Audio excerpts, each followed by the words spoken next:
Verifiquemos cómo se encuentra la varianza, la desviación típica y el coeficiente de variación en Excel. Entonces nos dan la siguiente tabla de frecuencia. Recordemos que esta es la varianza.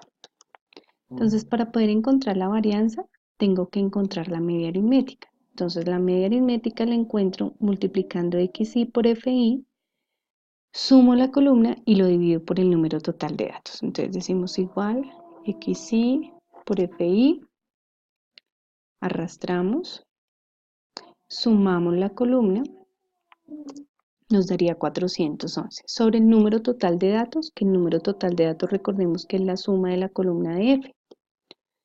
Es decir que la media, este valor, la media, voy a escribirlo acá, es igual a 411 dividido 30. Ahora, ¿qué tenemos que hacer? Construir una columna adicional donde yo reste el dato menos la media aritmética, lo eleve al cuadrado y lo multiplique por la frecuencia. Entonces, le voy a decir a Excel igual. Voy a decirle potencia y le digo que tiene que elevar al cuadrado, la resta entre el dato y la media aritmética, es decir, 6 menos la media aritmética. Pero como siempre debe restar la media aritmética, vamos a fijar esa celda. Le damos punto y coma, le decimos elévelo al cuadrado, cerramos paréntesis y le decimos que después lo multiplique por la frecuencia que es 1. Cogemos esta celda y arrastramos y Excel automáticamente coge el dato, le resta la media y lo multiplica por la frecuencia. Según la fórmula nos dice, sume esa columna. Entonces aquí vamos a sumar la columna. Nos da este valor. Quiere decir que la varianza es igual a 894.3 dividido el total de datos, que es 30. Y ya tenemos la varianza. Recordemos que la desviación típica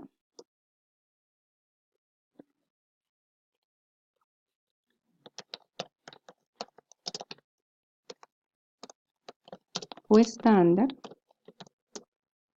es la raíz de la varianza. Entonces decimos igual raíz y le decimos raíz de la varianza. Seleccionamos la varianza y damos Enter. Nos da 5.45. Voy a dejarlo a 2 decimales. 5.46. Quiere decir que ese es el error. Es decir que la distancia que hay de los datos a la media aritmética en promedio es de 5.46. Es decir que el ancho es muy grande, es decir que están alejados harto. Ahora vamos a encontrar el coeficiente de variación.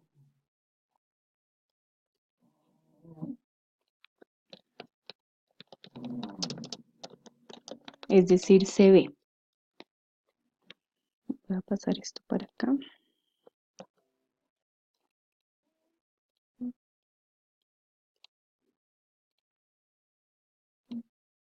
Entonces recordemos que la media, esta es la varianza, es decir, S al cuadrado. Voy a colocar la media. Entonces aquí sería la media. El siguiente es la varianza, es decir, S al cuadrado.